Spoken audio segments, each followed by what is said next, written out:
लो इधर ध्यान दो। फिजिक्स के अंदर हमारे पास बहुत इंपॉर्टेंट टॉपिक न्यूमेरिकल है। न्यूमेरिकल आगे भी आप लोगों को काम आएंगे, और न्यूमेरिकल के बगैर फिजिक्स पूरी कंप्लीट नहीं होती है। फिजिक्स के अंदर मेजर पोर्शन न्यूमेरिकल का होता है हमारे पास। न्यूमेरिकल हम कर रहे थे चैप्टर नंबर 3A के 3A, जिसको मैं फोर्स वाला चैप्टर कह सकता हूँ। चैप्टर का नाम था न्यूटन लॉज ऑफ मोशन या लॉज ऑफ मोशन, जिसको हम फोर्स वाला चैप्टर कहेंगे। और फोर्स के दो फॉर्मूले होते हैं जो हमने पढ़े हैं, F is equal to delta P upon delta T, और F is equal to mass into acceleration. हमें मास डायरेक्टली दे रखा है, एक्सेलरेशन दे रखी है, फोर्स निकाल सकते हैं। फोर्स दे रखा है, मास दे रखा है, तो जो है एक्सेलरेशन निकाल लेंगे। तीन में से दो वैल्यू दी हैं तो तीसरी वैल्यू हम आराम से निकाल सकते हैं। लेकिन समस्या तब होती है जब हमें एक्सेलरेशन डायरेक्ट नहीं गिवन होती। हमें कभी इनिशियल वेलोसिटी दे देंगे, कभी फाइनल वेलोसिटी दे देंगे, कभी टाइम दे देंगे, कभी डिस्टेंस दे देंगे। तो इस केस में हमें इक्वेशंस ऑफ मोशन पढ़ने पड़ चाहिए, मतलब इक्वेशंस ऑफ मोशन करने होते हैं। 9th क्लास के अंदर भी होते हैं। जब कोई ऑब्जेक्ट एक्सेलरेटेड मोशन में होता है तो हम तीन फार्मूले यूज़ करते हैं, जिसको हम इक्वेशंस ऑफ मोशन कहते हैं। कौन कौन से तीन फार्मूले हैं? v इज इक्वल टू, एक होता है v is equal to U plus A T, एक होता है s is equal to U T plus half A T square, एक होता है V square minus U square is equal to 2a। ठीक है। What is you? यू क्या होता है हमारे पास यहाँ पर इनिशियल वेलोसिटी होती है।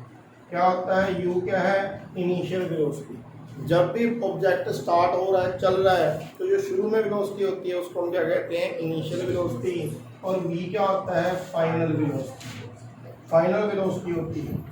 इसके अंदर एक स्मॉल टी क्या होता है? Time taker. इस दौरान कितना टाइम लगा, ध्यान से देखना भी इस मोशन के दौरान कितना टाइम लगा। ठीक है। ए क्या होता है? एक्सेलरेशन होती है, और जब भी एक्सेलरेशन होगी तो इसका मतलब फोर्स लग रही है, जब भी फोर्स लग रही है तो इसका मतलब एक्सेलरेशन हो रही है। दोनों चीज़ें एक ही साथ होती हैं। किसी चीज़ पर एक्सेलरेशन हो रही है तो मतलब फोर्स लग रही है, फोर्स लग रही है तो मतलब एक्सेलरेशन हो रही है। एस क्या होता है? But is S? एस होता है डिस्प्लेसमेंट। एस क्या होता है हमारे पास? डिस्प्लेसमेंट होता है। तो हमें ये फॉर्मूले भी यूज़ करने पड़ते हैं। जिन बच्चों ने पहले 2B वाला चैप्टर कर रखा है उनके लिए तो आसान रहेगा, जिन्होंने नहीं कर रखा तो उनको यहाँ पर 2B वाला चैप्टर भी करने का मौका मिलेगा। यही फॉर्मूले हैं। मैं एक स्टेटमेंट लिखता हूँ, हम कर देखो। आज का फर्स्ट क्वेश्चन है,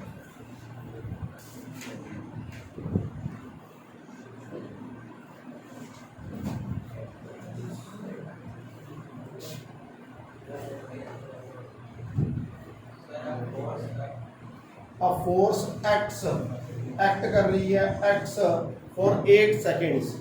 8 सेकेंड के लिए किसी ऑब्जेक्ट पर फोर्स लग रही है, और उस ऑब्जेक्ट का मास क्या है? 10 kg। समझ में आ गई बात? भी एक 10 किलोग्राम के ऑब्जेक्ट पर हम 8 सेकेंड तक फोर्स लगा रहे हैं। तो 8 सेकेंड तक फोर्स लगा रहे हैं, इसका मतलब वो 8 सेकेंड तक लगातार आगे जाता रहेगा। यानी 8 सेकेंड तक एक्सेलरेशन होगी, 8 सेकेंड तक वो क्या है? आगे को बढ़ता रहेगा। 8 सेकेंड तक उसकी डिस्प्लेसमेंट होगी। यानी टाइम हमें दे रखा है 8 second. The force then stops acting. The force then stops acting. अब फोर्स लगनी क्या होगी? बंद होगी। The body describes 80 metre. The body describes 80 metre in next 5 seconds. In next 5 seconds. Find the force. अब हमने निकालना है फोर्स की वैल्यू। आप ट्राई करके देखो, कर सकते हो नहीं कर सकते। न्यूमेरिकल के अंदर सबसे इम्पोर्टेंट चीज़ होती है हमारे पास स्टेटमेंट का समझना। स्टेटमेंट समझ आने का मतलब हम एक्चुअल कॉन्सेप्ट समझ लेंगे क्या हो रहा है।